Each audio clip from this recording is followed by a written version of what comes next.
করার জন্য আহ্বান জানিয়ে আমি শেষ করলাম। বাংলাদেশ ইসলামী ফ্রন্টের মাননীয় চেয়ারম্যান জননেতা আল্লামা এম এ মতিন, জননেতা আল্লামা এম এ মতিন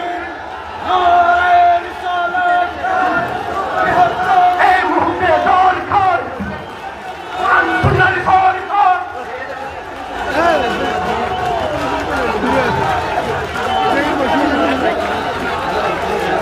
বৃহত্তর শূন্য যোগ আয়োজিত আজকের এই জনসভার সভাপতি অনুষ্ঠানে উপস্থিত বৃহত্তর শূন্য যুগের শীর্ষ নেতৃবৃন্দ, সর্বস্তরের জনতা, আসসালামু আলাইকুম ওয়া রাহমাতুল্লাহ।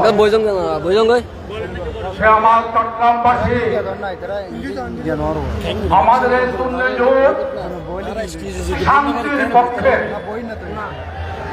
আমাদের এই শূন্য যুগ এদেশের মানুষের স্বার্থের পক্ষে, আমাদের এই শূন্য যুগ এদেশের মানুষের অধিকার আদায়ের যুগ।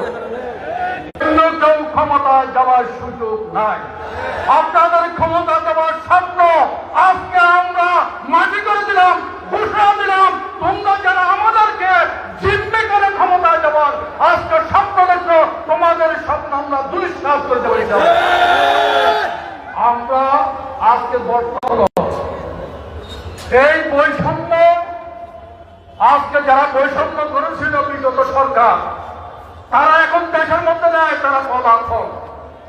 কিন্তু বর্তমান যারা ক্ষমতায় আসছে, আমরা দেখলাম তারা সবচেয়ে বেশি বৈষম্য করছে জাতির সাথে, বিশেষ করে শান্তিপ্রিয় জনগণের মধ্যে সবথেকে বেশি বৈষম্য বর্তমান সরকার করে যাচ্ছে।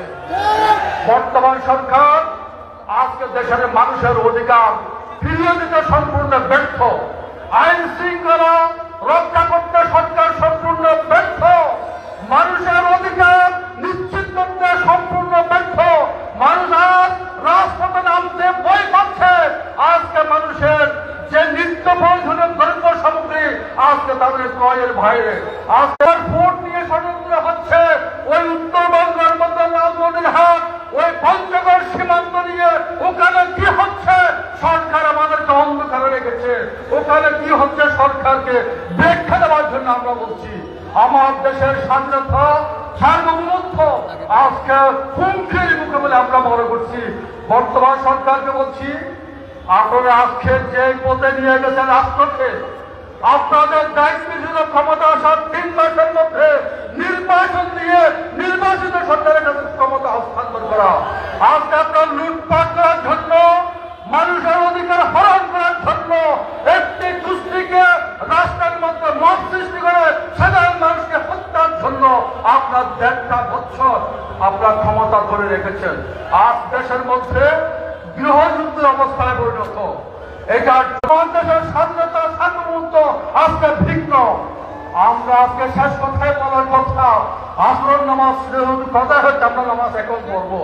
আমরা এই কথাই বলবো, আমরা সুন্নি মুসলমানরা, তরিকতপন্থীরা এবং শান্তিপ্রিয় জনগণ এই দেশের মধ্যে সংখ্যাগরিষ্ঠ।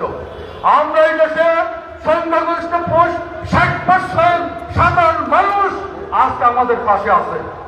আমরা তাদেরকে নিয়ে আগামী জাতীয় নির্বাচন করব। আমরা যাদেরকে ক্ষমতা বসানোর জন্য একমত হবো, তারাই ক্ষমতা যাবে, আর কেউ ক্ষমতা যেতে পারবে না। আমরা সবাইকে আগামী দিনের জন্য প্রস্তুতি গ্রহণ করার জন্য আহ্বান জানিয়ে আমি শেষ করলাম।